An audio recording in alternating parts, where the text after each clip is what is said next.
बिस्मिल्लाहिर्रहमानिर्रहीम। Dear students, अस्सलाम वालेकुम। प्रीवियस लेक्चर की कनेक्टिविटी में इस लेक्चर को मैं आगे लेके चल रहा हूँ। सो हमने लास्ट लेक्चर में कंप्यूटर के बारे में, कंप्यूटर की हिस्ट्री और कंप्यूटर की डिफरेंट जो कैटेगरी थी वो उनको और आईटी करियर के हवाले से हम डिस्कस किया था।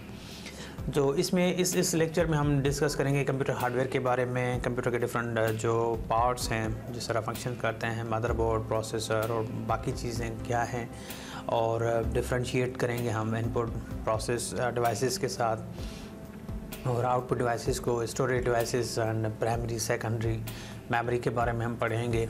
और इसके अलावा हम क्लासीफाई करेंगे हार्डवेयर को बाय इट्स फंक्शनलिटी।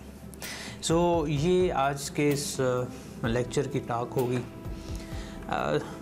उम्मीद है कि आपने मेरा प्रीवियस लेक्चर देखा होगा, इसके साथ ये कनेक्टिविटी में है। जब ये कंप्लीट कर लेंगे तो आपको इसके साथ में इसकी टेस्ट और ये सारी चीज़ें भी हल करूँगा।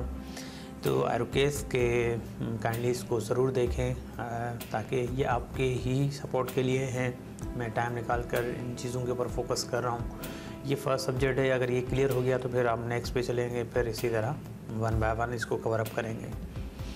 कंप्यूटर हार्डवेयर के बारे में, तो कंप्यूटर हार्डवेयर इज़ बेसिकली या जिसको हम कंप्यूटर जो है वो दो चीज़ों का बना हुआ है। एक तो computer hardware and computer software. Software are basically programs and applications that run the hardware। जो हार्डवेयर को चलाने के लिए हमारे पास चीज़ होती है वो उसको हम सॉफ्टवेयर्स कहते हैं। अब सॉफ्टवेयर क्या है? Software is set of instructions होती हैं, सेट ऑफ प्रोग्राम्स होते हैं जो मिलकर डिफरेंट तरह के काम परफॉर्म करते हैं। जो कोई तो हार्डवेयर को चलाने के लिए यूज़ होता है, तो कोई किसी यूज़र को कोई स्पेसिफिक टास्क करने में मदद कर रहा होता है। तो फिर सॉफ्टवेयर्स की डिफरेंट टाइप्स आ जाती हैं, फिर उसको भी हम देख लेंगे कि सॉफ्टवेयर्स क्या हैं। फिर जो है hardware is a physical part of computer that runs the program and applications. अब मैंने कहा कि ये हार्डवेयर एंड जो हमारे पास सॉफ्टवेयर्स हैं ये दोनों आपस में मिले हुए हैं, जुड़े हुए हैं एक दूसरे के साथ। अगर इनमें से कोई एक चीज़ आप निकाल देंगे तो वो कंप्यूटर या वो डिवाइस आपकी काम नहीं करेगी। हार्डवेयर के ऊपर जो है हमारे सॉफ्टवेयर्स काम करते हैं। अगर हार्डवेयर नहीं होगी तो सॉफ्टवेयर्स हमारे काम नहीं करेंगे। सॉफ्टवेयर्स को मैंने बताया कि सॉफ्टवेयर क्या है, एक सेट ऑफ प्रोग्राम्स हैं जो to perform a specific task, या जो कंप्यूटर्स को इंस्ट्रक्शंस देते हैं कि क्या what to do and how to do. तो ये काम है बेसिकली सॉफ्टवेयर्स का। Where is hardware is an physical existence उनकी होती है, फिज़िकल कंपोनेंट्स ऑफ कंप्यूटर जिनको आप टच कर सकते हैं, देख भी सकते हैं। whatsoever the device is attached with the computer system, either it's a computer keyboard, mouse, wires, cables, etc. These all are called basically a computer hardware, whereas in softwares are not physical components. इनको हम देख सकते हैं, हम इनको touch भी नहीं कर सकते। मोस्टली लोग इनको इस तरह डिफ़ाइन करते हैं। जो एक कंप्यूटर एक्सपर्ट के हवाले से मैं इसको इस तरह नहीं डिफ़ाइन करूँगा क्योंकि इसके एक पर्टिकुलर नाम है, तो इसको इस तरह हम डिस्कस करेंगे। तो इसको हम जैसे कोई विजिबल चीज़ आप सॉफ्टवेयर सेट ऑफ इंस्ट्रक्शंस हम दे रहे हैं, तो उनको हल करने के लिए हमारे पास जो प्रोग्राम्स हैं उनको हम सॉफ्टवेयर्स कहते हैं।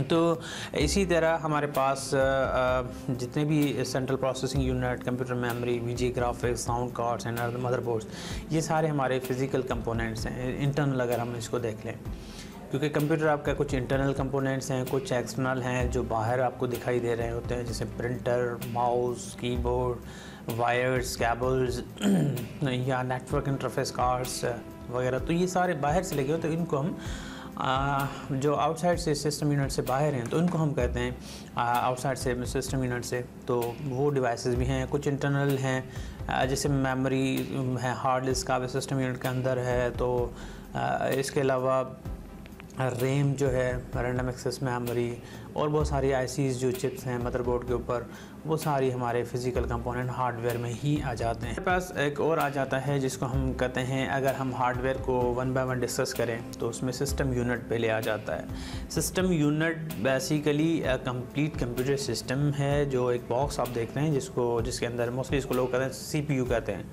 बेसिकली उसका कंप्यूटर टर्मिनोलॉजी में इसको हम सिस्टम यूनिट कहते हैं। दैट इज़ एक्चुअली जिसके अंदर कंप्लीट आपके मदरबोर्ड के ऊपर लगे हुए सारी चीज़ें, इलेक्ट्रॉनिक सर्किट्स, जितनी भी इंटीग्रेटेड सर्किट्स हैं, ICs, register, transistor, capacitor, RAM, ROM, microprocessor, तो सारी चीज़ें वो सिस्टम यूनिट का पार्ट हैं जो उस डब्बे के अंदर हैं। Basically this is called the system unit, उसको हम कहते हैं। सिस्टम यूनिट के अंदर एक मेन सर्किट होती है, that is actually called the motherboard. So motherboard की अगर हम यहाँ पे डेफिनेशन इसको देख लें तो motherboard is the main board which consist of different parts of computer. It include the following general components, microprocessor, slots, ports, buses, RAM, ROM and other electronic components. ठीक है जी, रजिस्टर, कैपेसिटर, डायोड। तो ये मैंने already बताया कि वो एक circuit है। आपने कभी टूटा हुआ रिमोट देखा होगा, तो उसको जब सर्किट देखते हैं तो उसमें भी काफ़ी सारी आप देखेंगे कि सर्किट है, उसके ऊपर ट्रांजिस्टर भी हैं, कैपेसिटर भी हैं, डायोड भी हैं, और बसेस भी, उसके ऊपर पीछे लाइंस भी दी हुई हैं जहाँ पे फ्लो हो रहा है इंस्ट्रक्शंस का, कंट्रोल सिग्नल्स मूव होते हैं। बसेस हैं जिनको हम कहते हैं, उनके ऊपर काफ़ी सारे छोटे छोटे स्लॉट्स होते हैं जहाँ पे मेमोरी चिप होगी, रैम लगी होगी, रोम लगा होगा, प्रोसेसर लगा होगा छोटा सा। तो मतलब कि मोबाइल के अंदर भी इस तरह होता है। तो वो असल में मेन जो सर्किट बोर्ड है that is actually called the motherboard. तो ये सारी चीज़ें हमारे पास कहाँ पे होती हैं? मदरबोर्ड के ऊपर होती हैं। अच्छा, इसके अलावा इसके ऊपर हम अगर इसको डब्बे को कभी खोला होगा तो इसके अंदर मेन एक चीज़ होती है, वहीं से फिर सारी चीज़ें कनेक्टेड होती हैं, आपकी डिवाइसेस या पार्ट्स जितने भी कनेक्टेड होते हैं। सो वो मदरबोर्ड के साथ कनेक्टेड होते हैं। उसके बाद उसके ऊपर जो मेन चिप लगी होती है उसको हम कहते हैं micro processor. Micro processor basically is a central processing unit, जिसको हम ब्रेन ऑफ कंप्यूटर कहते हैं कि overall processing of computer system is basically done by the micro processor. Micro processor is one of the best, जो इसकी पूरे system के अंदर जिसकी जान है वो है बेसिकली माइक्रो प्रोसेसर, क्योंकि ओवरऑल कंप्यूटर के जितने भी ऑपरेशंस हैं, कैलकुलेशंस हैं, फंक्शंस हैं, whatsoever is managing overall processing जितनी भी कंप्यूटर की, वो बेसिकली कौन मैनेज कर रहा है? माइक्रो प्रोसेसर मैनेज कर रहा है। तो ये बेसिकली इस कॉम्बिनेशन ऑफ इंटीग्रेटेड। ठीक है जी, तो हमने माइक्रो प्रोसेसर को इस तरह देख लेते हैं। तो ये वेरी हाई स्पीड, जितनी भी अब जैसे microprocessor core i5, dual core, core two duo, ये इनके नाम है, ब्रांड है, इनकी जनरेशन इंटेल की हैं।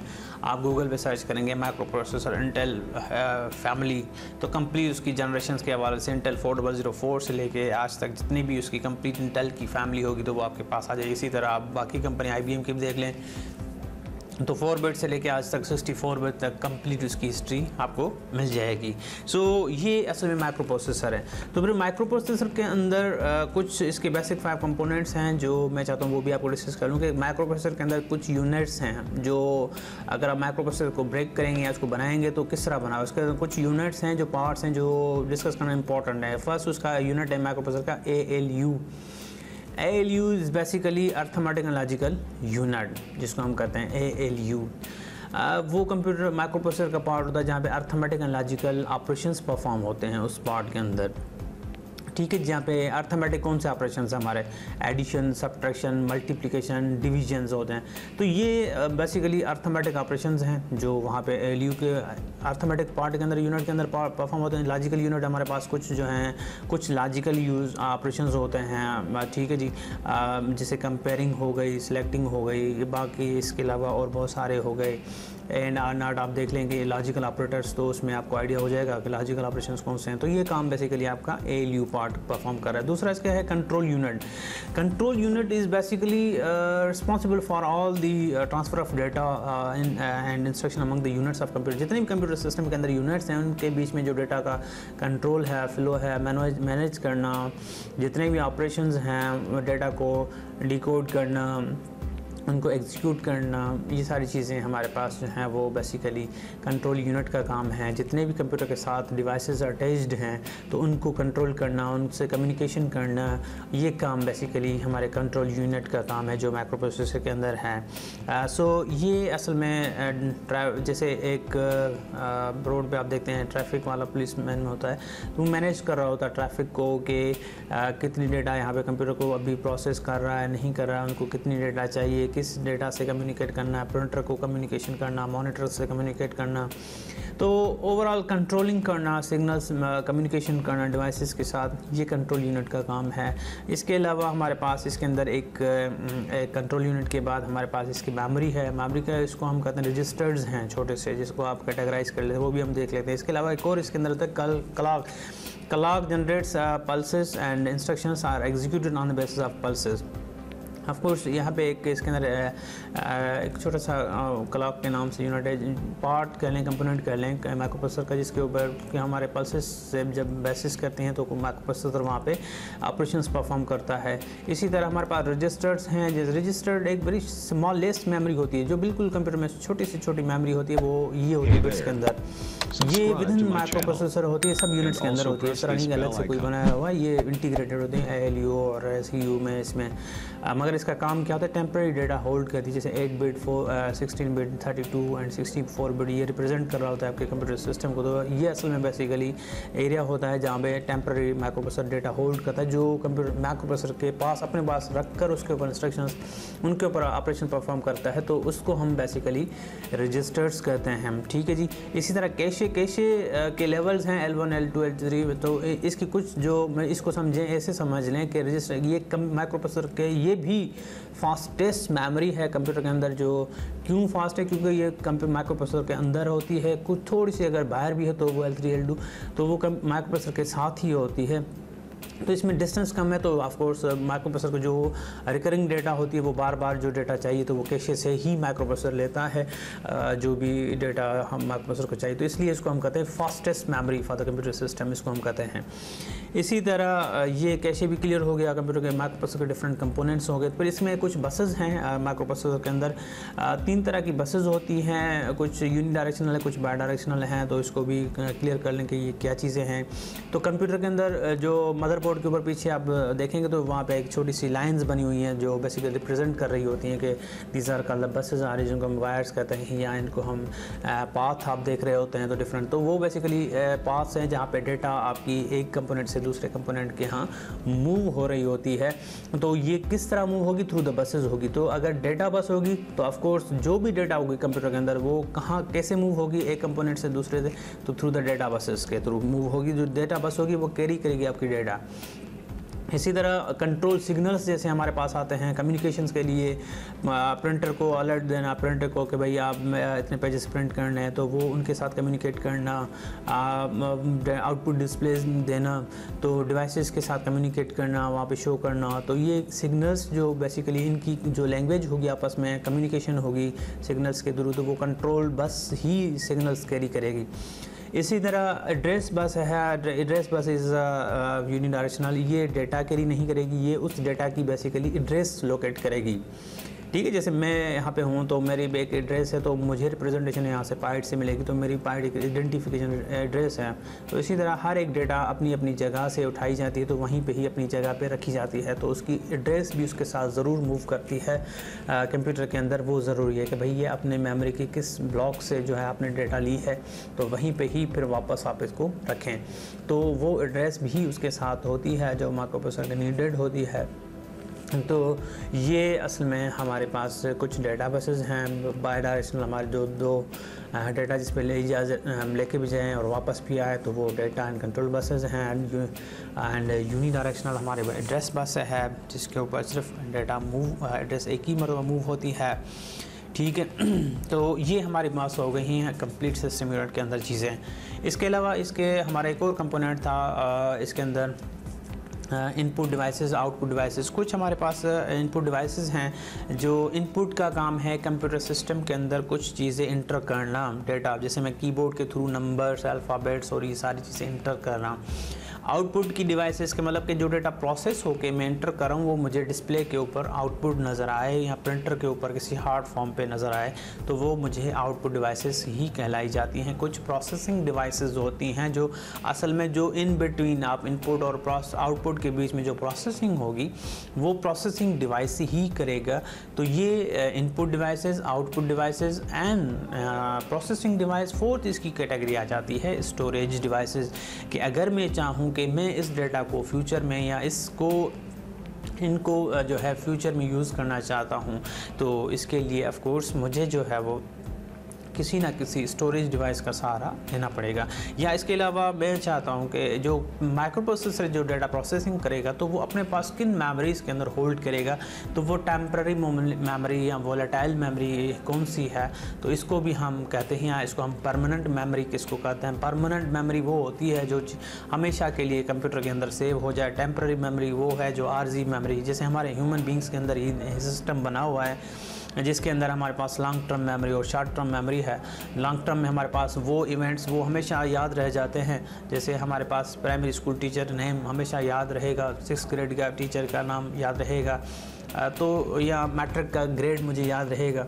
तो ये वो सारी चीज़ें हैं जो हमारे हमेशा के लिए याद हो गई हैं।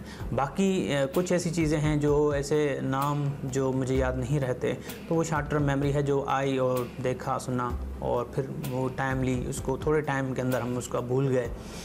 ठीक है जी, जैसे मोस्टली कराची के रोड्स जो हैं वो हम शॉर्टली भूल जाते हैं, तो ये असल में चीज़ होती है।